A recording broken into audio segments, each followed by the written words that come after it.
아이고, 예, 안녕하세요. 아이고, 안녕하세요가 아니구나. 아까 이미 했구나. 근데, 아따, 이거 뭐, 깔게라도 있었어야 하는데. 무당. 자, 무당에 대해서 이제 저기 한번 설명을 드릴까요? 오늘 좀 화창한 날씨라서, 아까 저기서, 이게 뭐냐, 거기 사당이 있더라고. 저기 뭐냐, 이게 뭐냐, 굿하는 뭐 신성한 나무 밑에 뭐 이렇게 해가지고 돌담 싸가지고 하는 거 있었는데, 지금 거기서 다른 분들이 저기 뭐냐 지금 굿을 하고 있어서 제가 그거를 촬영한테 하면 이게 민폐니까 지금 이쪽으로 여기 굉장히 가까운 공원으로 와가지고 저걸 해요. 자, 무당. 자, 무당이란 무엇이냐? 자, 현재 사전적 의미로 저는 참고적으로 구글 검색을 많이 써요. 자, 구글 쪽으로 해서 무당이란 무엇인가? 무당 이란 무엇인가? 자, 무당이란 무엇인가 딱 치니까 무당이라서 이게 딱 정의가 나오네요. 자, 현대인들의 무당적인 정의.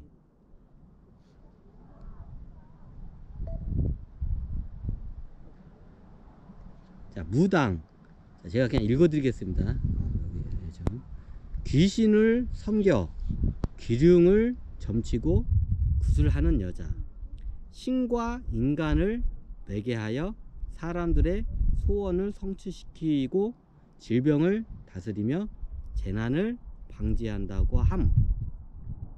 무녀, 무자, 사무, 박수 등등의 말이 있네요. 자, 이게 현대의 사전적인 의미의 무당입니다.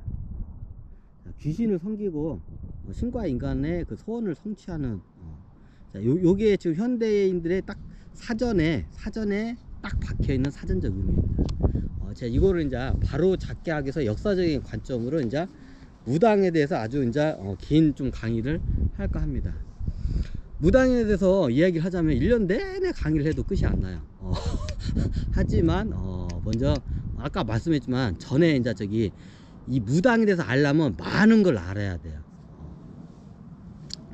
그럼 무당에 대해서 일단 역사에 대해서 알아야 돼요. 아까 제가 미리 말했지만 무당이 뭐야? 제사장이에요. 예전에 제사장이었는데 이게 어느 순간 불교가 이제 우리 한반도에 들어오면서 이게 이제 밀리기 시작해요. 불교한테. 그래가지고 어떻게 해요? 천대를 받기 시작해요. 이제 어떤 제사장들이. 그 이제 제사장은 보통 이제 그 조직의 최고 우두머리고 나머지 이제 구성원들이 있어요. 그걸 뭐라고 하냐? 무녀라고 해요. 아까 이게 무녀라는 말도 있죠. 자, 우리나라에서 무녀라는 말 잘 안 써요. 예전에 고려시대까지만 해도 무녀를 쓰는데 조선시대 때 유교 사이로 들어오면서 무당으로 바뀐 거예요. 왜 바뀌었을까요? 이유는 간단해요. 자, 무녀. 자, 우리가 무당하면 귀신을 섬기죠. 귀신을 달래고 쫓기기도 하죠. 자, 여기서 이제 무녀에서 조선시대로 들어오면서 무녀가 무당으로 바뀌었어요. 한 글자만 바뀌었어요. 여자가 당자로 바뀌었어요. 왜 바뀌었을까요? 네, 어떻게 보면 이게 유교라고 하면 좀 웃긴데 중국으로부터 들어온 이게 성리학적인과 여러 가지 짬뽕된 그냥 중국의 학문이 들어와 있냐. 그걸 갖다 우리는 그냥 성리학 유교라고 그냥 두리뭉실하게 하는데 엄밀히 따지자면 이거를 정확히 재단을 하면 유교도 아니에요. 그렇다고 성리학도 아니야. 그냥 중국에 있던 이것저것 있건 건데 짬뽕 돼 가지고 들어온 거예요. 이제 그걸 갖다 우리는 뭐라고요? 유교라고 그냥 우리나라에서는 유교라고 할 뿐이야. 원래 정통 유교가 아니에요. 우리나라 중국에 있던 이것저것이 막 주역도 짬뽕 됐지.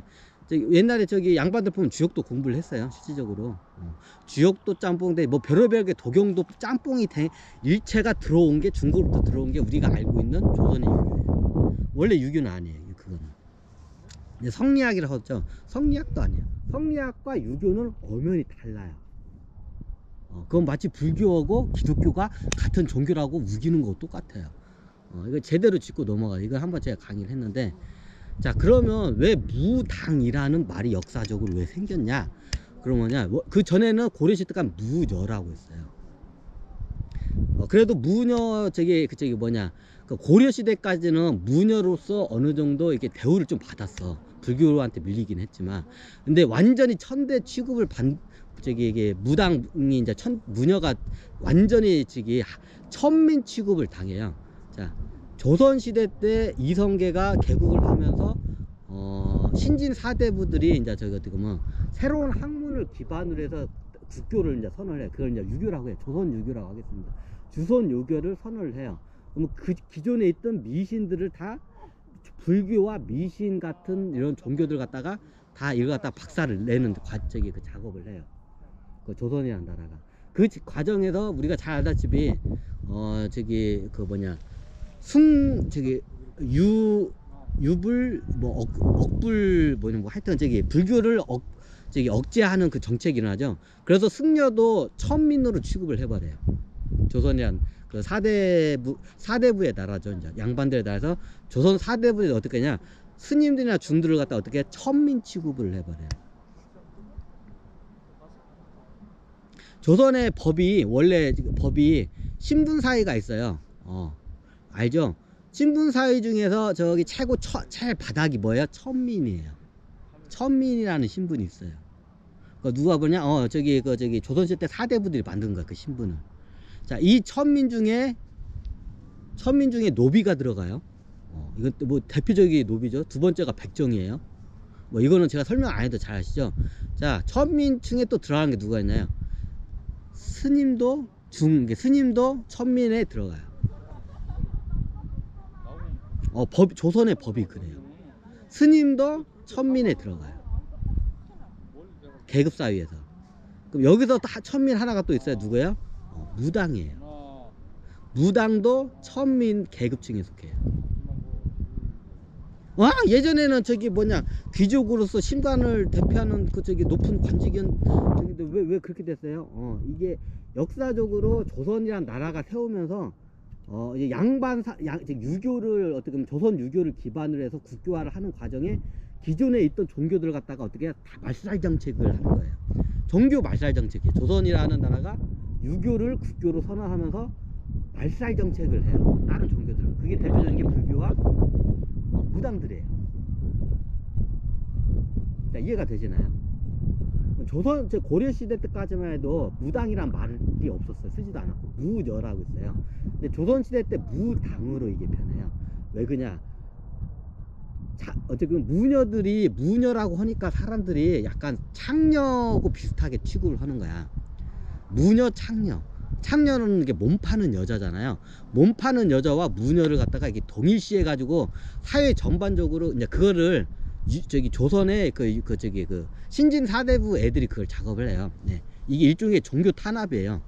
새로운 종교가 이제 그 평정을 하면 기존에 있던 종교들은 다 기본적으로 탄압을 해요. 그 탄압하는 과정에서 어떻게 보면 신진 사대부들이 어떻게 해요? 무녀들을 갖다가 이게 어떻게 해요? 얘네들을 갖다가 어떻게 명성을 갖다가 얘들을 갖다 짓밟기 위해서 어떻게 하냐? 얘네들을 무녀 입고로 창녀라고 이렇게 하면서 이런 취급을 하면서 이걸 갖다가 호도를 해요.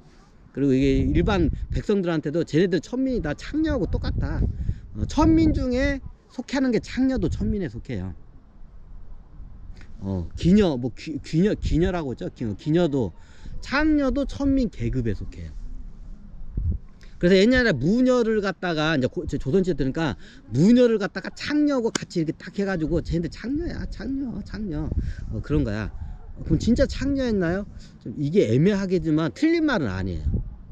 이게 창녀가 이거 어떻게 보면 성관계를 해서 돈을 받는 사람을 창녀라고 하잖아요. 맞잖아요. 예전에 고려시대도 있고 삼한시대 때 어떻게 되냐, 요때의 제사장이나 무녀들은 결혼을 안 해요.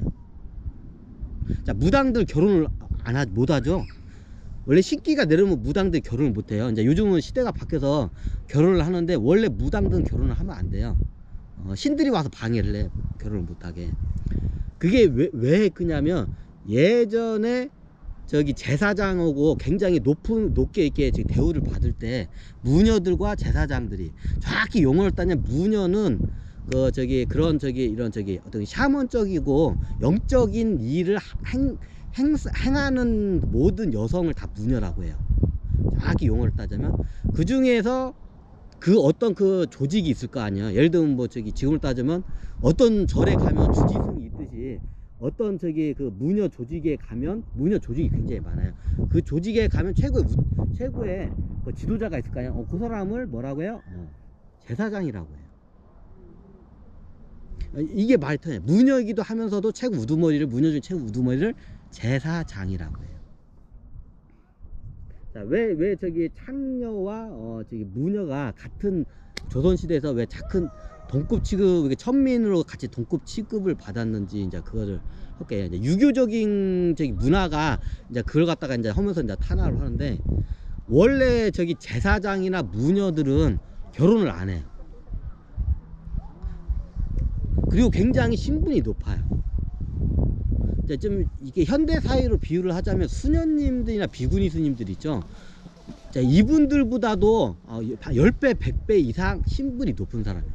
자, 스님이나 우리가 수녀님들은 영적으로 성스러운 분이라고 우리가 이렇게 좀 이렇게 바라보지, 굉장히 지도자로서 높은 분으로 이렇게 보지는 않잖아요. 비구니 스님이나 저기 수녀님들은 현재. 근데 예전에 어떻게 돼요? 굉장히 영적이고 성스러우면서도 신분 자체가 굉장히 높았어요.